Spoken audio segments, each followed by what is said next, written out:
first good news, we got to bag the Swiss army itself. They're not in any more scenarios, so I can just get rid of them.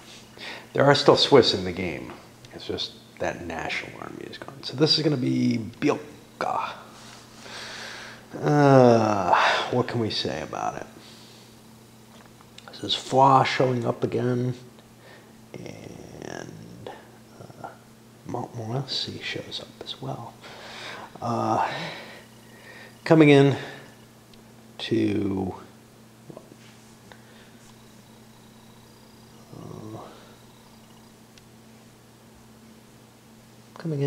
try to retake Milan, and there's this strongly fortified position this way. The Swiss, being dicks, refuse to wait around.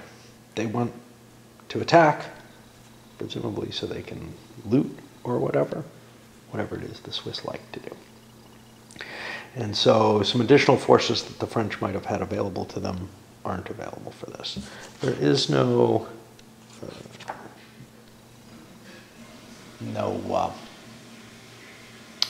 optional scenario that throws the additional troops in, which would have been kind of cool. Throw those additional troops in, but give the Swiss the reluctance and see what happens there, right? All right. Troop-wise, things are a little different than you'd expect. First of all, let's take a look here. We've got a bunch of Swiss pikes, arquebuses mixed in. Some mounted arquebuses here facing these janitors. And then a force back here of buckler and shield, again with arquebuses, and a couple of knights. Things are very different though for the Spaniards. First of all, they have the janitors at the front. Arquebuses, and there's a couple of cannon, a couple of French cannon too. A couple of, there's one more thing I didn't mention for the French. They got sappers. Okay, and we'll explain how those are going to work in a moment. But the Spaniards have taken all the arquebuses out of their formations and put them in a line in the front with some artillery. Terrain-wise, we've got a sunken road, which is just treated as a ditch with a nasty rise going up in front of it, making it very, very difficult to get beyond. And elsewhere there's sunken roads. The other terrain, this is irrigation or irrigated terrain. This is marsh. We'll take a look at the point values for those as well. So what this means, because all the arquebuses are here, none of the pike or sword and buckler guys have any. I've been saying shield and buckler. Wow, that would be weird. Have any arquebuses attached to them, and then over here we have a couple of mounted knights. It's the only kind of knight that is in this game. Some special rules to handle this. First of all, the terrain itself, which by the way, there is a terrain key. It's on the other side. There's basically, I think, 3 maps on this one or something. I've got to fold it under.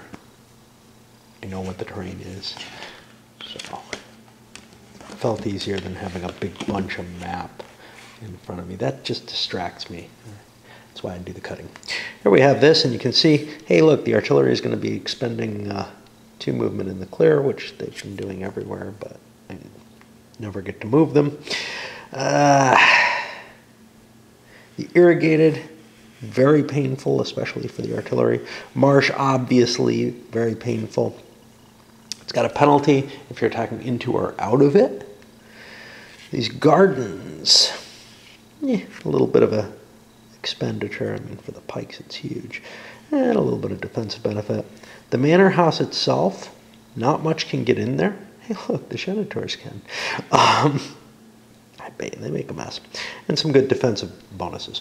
There's nobody in there at the beginning of the scenario, which I find kind of neat.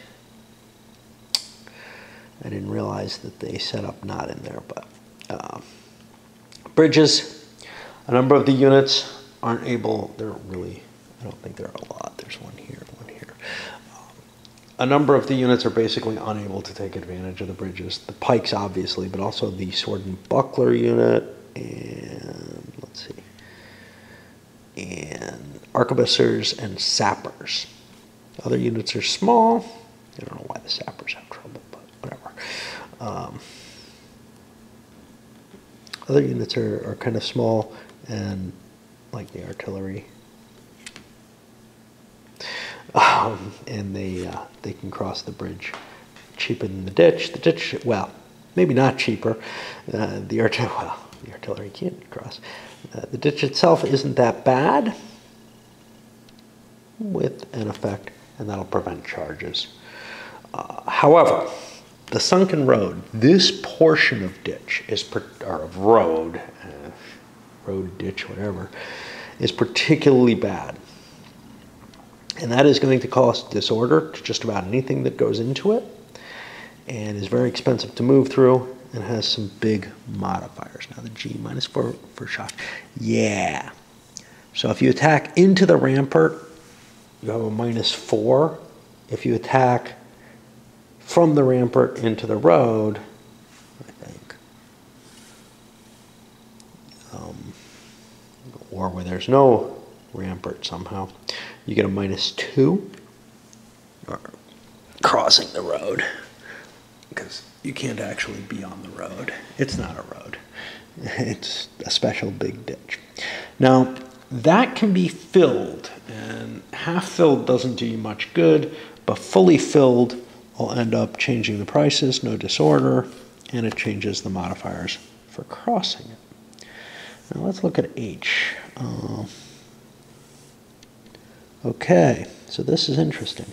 -1 DRM for a hex containing a rampart across the sunken road, right? So if you're shooting across the rampart, you get a penalty, but if you're shooting from the rampart down through the road, you get a modifier in your favor for the height, I guess. Sunken road with the road filled has a penalty only for the units firing towards the rampart. And then, of course, the disengage rolls, which are pretty standard for this scenario, or for this system. For this game in the system. Let me clarify that. All right. The Swiss. The Swiss have no special rules here. They don't have the reluctance. That's the big thing. And they all get to die. All right, the sappers are the big special rule in this one. Let's skip that for a moment. It's a timed engagement, but it's a special kind of timed engagement. The time marker is 20 over here. On every Spanish free activation, this moves down. Not every one where they pass. However, if the French pass across a sunken road hex side from row 51 to 52, cross the sunken road, the time marker will start to only move if the Spaniards pass. Which means if you can hold the French off completely, you don't have to pass. But once the French kind of cross in their frontal assault, you'll start to have to make choices. So far, I've never tried to run the clock out on these games. All right, back to the sappers. So sappers can stack with other units. If they are attacked by shock or charge, they may attempt to retreat along with a leader. And you roll a die on a 0 through 6, you roll again on a 0 through 2, they run away completely. Otherwise, you're allowed to retreat before combat, except the sapper and any leader can move up to 4 hexes. Now, what's interesting about this is it says if a non-engaged sapper is attacked by shock or charge. I'm going to have to look at the main rolls to see, but it's almost sounding like cavalry because of the charge facet. And only the mounted men-at-arms charge in this, that cavalry can't run down the sappers. I'll have to think about that, whether it's what's intended. If the initial die roll is 7 through 9, the sapper stays where he is, even though he tried to run. They can stack with anything except the limbered artillery. And for their turn, well, in order to, what they do is they fill this ditch, and there's some fill markers. They just have to not be engaged. They start their activation adjacent to a sunken road, and they put a half-filled marker there. Or they can flip a half-filled to a filled if it was already half-filled at the beginning of the activation, i.e. you can't have two sappers working twice as fast. The half-filled marker, you saw the effects of these. It doesn't do much. It reduces the shock defense value of the sunken road hex side by 1, which isn't actually on the chart very nicely. The filled marker, though, reduces the movement cost, reduces the shock defense value by 3, and eliminates the bonus from firing from above from the ramper, and gets rid of the disorder. They can never be removed. Sappers are eliminated if they're retired. Engaged prevents them from filling the road, but they're allowed to run away, and they don't get disordered from engaged, and they don't get disordered like most units do. They're never forced to attack, and they don't count towards the flight level. Speaking of which, flight levels are already down here, 55 for the French, 40 for the Spaniards. So now let me look at how they retreat before combat, because we haven't seen sappers before, and I'm not sure if that's stated. Okay, all these units that are attacked solely by foot may retreat before combat. Sappers are not listed. Interesting.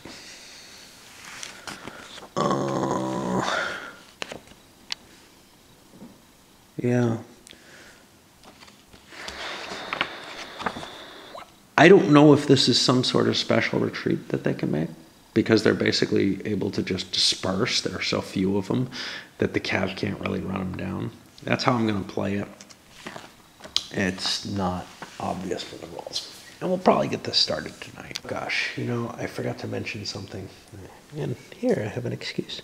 Here we got the seizure. It's 2 seizures for the Spaniards and a negation and unsteady troops, which should be very helpful for the French. Okay, so the thing I forgot to mention was I woke up today.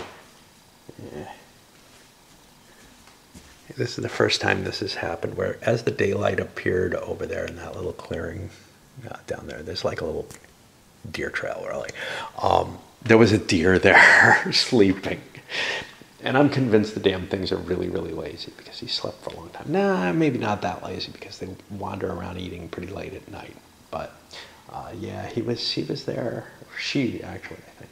And then a fawn came up. But this is the first time I've had one sleeping there when I wake up, and it was kind of cool, like as the light started to come up in the morning. I see the ears, just neat stuff. The French got an extraordinary string of activations, 5 continuations. That was enough. They swung in to try to take on the Genitors with their firepower from the mounted arquebusiers. I think they actually killed one with firepower from that. But then in a sequence of alternating between these guys, you can see we swept up, we started filling the fosse. Here we're in place to do so, but the pikemen got shot. And it might make most sense to shoot the sappers. If the sappers are all gone, things don't go well. For example, these pikes got a continuation, and they got hammered pretty hard. Well, they were already disordered. Anyway, though, all the Spanish Genitors are gone. One of the cannons got killed by counterfire.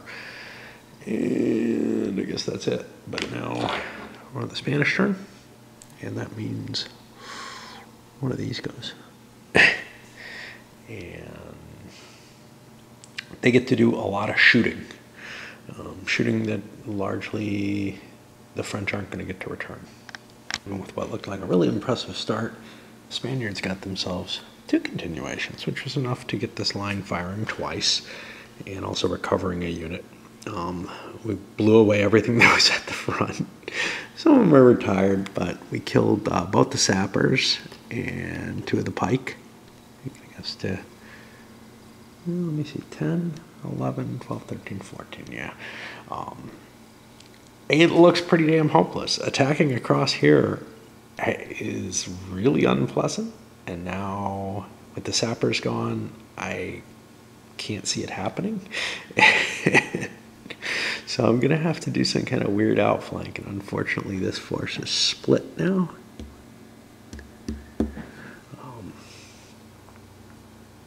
I'm not sure which side I'm gonna go for. I'm gonna have to shift away from it, but the frontal assault clearly didn't work.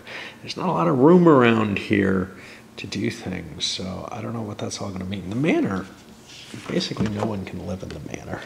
It's not completely useless. The arquebusiers can be in there, and basically the light horse can be in there, and that's it. So the big formations just don't fit, and that means the arquebi, we call them that, can move into place in here and you know, perform some fire. Of course, they do get shot at, but it's not that big a deal. But clearly, the attack right on the sunken road, that ain't gonna work. Right, with two continuations, I think. They moved, whoever this is, Montmorency. His forces are splitting up. It wasn't what I wanted to do, obviously, but I think it's more likely I can connect them up back here than trying to shift one army, one of these columns or the other at this point. So I'm sending Montmorency this way right now. And I cheated.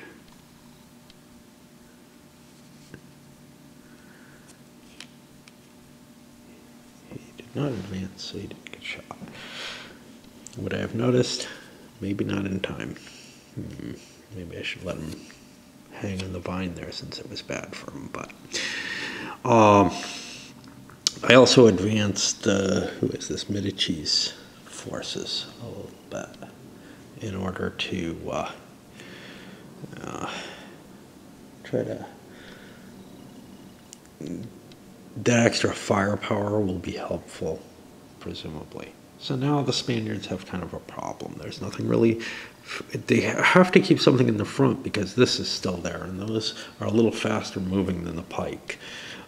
But I also have to be careful to protect the flanks from, you know, the main forces. There's no way that the pike here is going to make its way across as long as I defend it, because it can't close. But these firepower units, these arquebusiers, mounted arquebusiers, could conceivably create a hole that I could walk through. And then over here, Montmorency's close enough that, you know, we definitely have to defend this, and we have to do so actively. Remember, I also have forces here. I think these guys can never come in if I don't cross this barrier directly, which is a little weird. Yet another reason not to go for the head-on attack.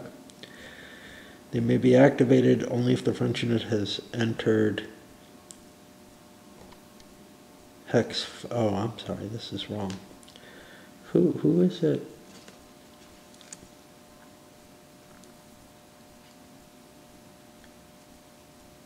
Okay. So I can bring these guys in because their limitation is first Swiss pike eliminated, and we've had a couple of them eliminated. The Spanish, I thought they could only enter after I crossed this, and I'm pretty sure there was some rule about that. But instead what it says is after a French unit has entered hex 5012 or 5013, which, since I've crossed this way, I can do, so I can bring those extra Spanish in if I so desire. Now, they're appealing and everything, but maybe not quite what I was hoping for. I'm trying to see if I remember there being a rule about not being able to do something until somebody crossed that ditch and sunken road, and I'm not seeing it. I'm gonna have to try looking some more. the timed engagement. So this goes forward because we're getting to a Spanish free activation. And as long as the French don't succeed in their frontal attack, they have a lot of trouble because those move automatically instead of requiring passes. It's kind of an interesting mechanism because it does actually make this really timed.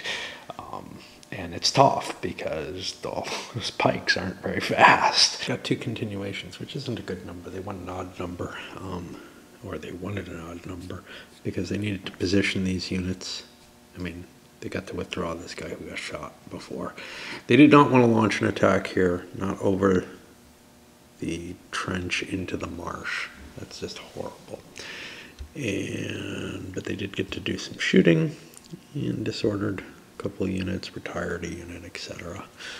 Nothing too impressive, but on the other hand, the French have a definite schlag ahead of them, and it may make sense for me to bring these guys in on my next free activation if nothing too threatening is going on my flanks. It all depends on how much action the French get. Because the frontal assault's impossible, this weird little edging around the map and not really fighting becomes this very strange process in this game, and I don't know what it all means.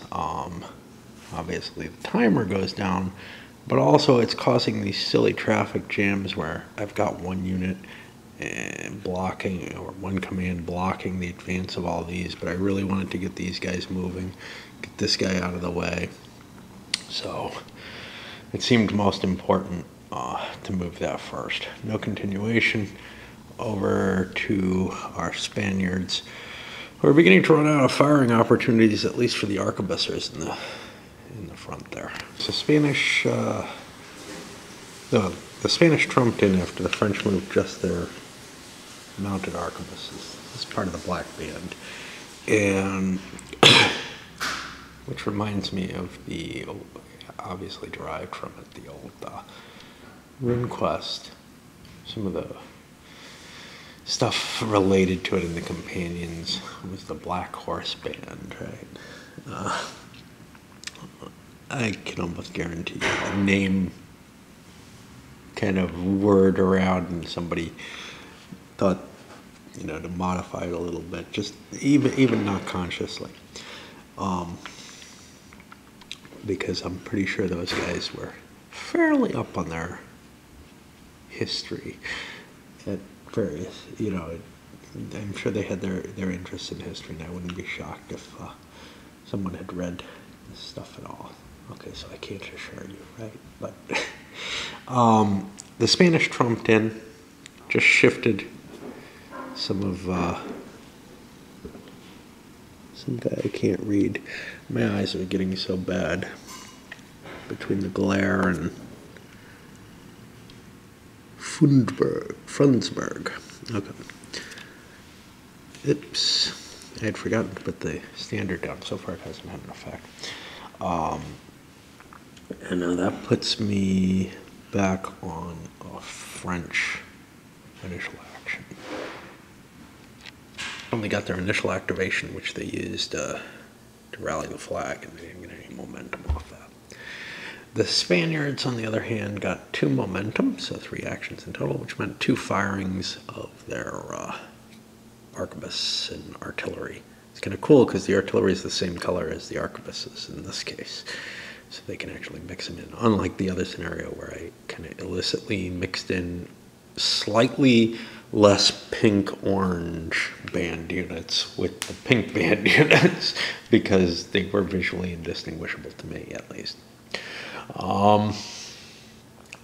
And now we're back on the French again. The point-wise, French have been losing pikes pretty rapidly. They're up to 27 hits on them. It's still a long way to go, but we also have the time marker counting things down because we got a long way to go. Seems to be something of a pattern going on here. The French moved forward with my main Swiss pike or whatever, and then I think I just got 1 continuation here. I got to fire and then reallocate some forces. Maybe it was 2. I may have gotten to fire twice. Points are now up to 32 on the French, and they've got starting to get things, or 33, sorry. Starting to get things back near the flag, which was one of the reasons I activated the flag, was so that I could get units off the flag, so I'm not losing 5 victory points for plink shots at long range as easily. As long as not a hell of a lot is going on, continuing with this process of doing the French activation and the Spanish activation and then coming back, tracking that as well. Not much happened here. The French moved their arquebusiers down here. Didn't do much. Didn't get a continuation. The Spaniards fired pretty much their artillery, killed another pike unit, driving the points up, retired another one, and that's it. These are starting to get to the ugly level. Let me see. The Spaniards charged forward, hit these guys. This was some fire from their continuation. This is more fire. They killed one of the retired units that was a little too close to the cannons. Boom. Without screen in front of them, yeah, they're in trouble. And I forgot to mention what the French did, didn't I? Not much. They did the advances on here. But I guess the biggie is the French are almost at the point where they have to start making rolls, which, and meanwhile the Spaniards are just perfectly happy. The Spanish are engaging on foot here, sword and buckler guys beating up on pike, because now we don't have the ditch anymore. So now this is not as impressive as the sunken road is, but it's still kind of an effect. So like marching up to hit these guys wasn't that good. Now that this guy's hurt, I would have gone for him. But, it's kind of iffy because this is -1. This is 2 more, I think, for the swamp. It's pretty hard to hit them. But the numbers looked good enough, and, isolating that small force and smashing it would have been worthwhile. So kind of the French got lucky in terms of their force being the momentum swinging so that they were able to get another activation. But their position looks hopeless at this time. Fire along here caused, and here as well, caused a little bit of disorder amongst the Spaniards. So they had to take their first activity to recover those units, and then they got a continuation, got to fire. I think they killed one more, up to 49. French are going to have to roll, no matter what. Not right now, but as soon as they take their activation, their first activation, because that's the way it works. Yeah, they killed this thing. No, that was already dead. Just a pike. Anyway, so the time limit's not going to be this. It's going to be that, as it always is. Well, that's game over. I kind of cheated, but I recovered this unit in order to increase my chances. I forgot to roll. I rolled my continuation, gave these guys, charged forward. I was going for the, let's go for the knockout blow, or let's go for the high risk option here, because we're obviously losing. But then since I forgot to roll that, I rolled it. Got a 7, 48 plus 7. And this is, no damage was done. Puts us to 55. That's sufficient. The Spaniards win this one, and it's over. And this is a real tough one, I think, for the French. The sappers are, there's an appealing idea of trying to go up and fill this. They get the shit shot out of them, and, because the pike can't cover for them. And that makes sense. They're running up and trying to fill the ditch. They're actually going to be in front of the pike, so they're certainly shootable by any means of it. And the only thing you can really hope to do, I guess, and I didn't really try this, is maybe try to disrupt some of the firepower and knock out the artillery before you advance. But you're at such a disadvantage because the embankment above that road and the advantages that gives to firepower, just mean that that's not going to work. So then what are you left with? Well, you're left with trying to limp your way around this compound, getting, shot by these guys if you're in range, and the artillery is able to plink you no matter where you are. It's a slow and painful process. I made the error of getting my horses blocking my forces, and these guys are really hard to activate. I should have kept them together and tried to run them as far as I could. That definitely caused me problems. Not that these pike could have done much, but at least they could have gotten out of this firing zone. The red guys, I only lost one of them, so I can't be too upset about what they've about them not moving. But yeah, this is definitely painful, and there are no options to help this one. The Spaniards are heavily favored. Yeah, I feel like actually I did okay against them. I don't know how much better I could do. I guess I could have plinked this. I didn't use this. I could have used that to, well, I didn't want to use it there because this was a continued attack. I smashed through one unit. I actually killed a unit the first time I killed one of them. But it was actually after the game ended. Oh well. Let's send this one up. Bicocca, I think. I'm not sure. I don't know my Italian. Ask Marco.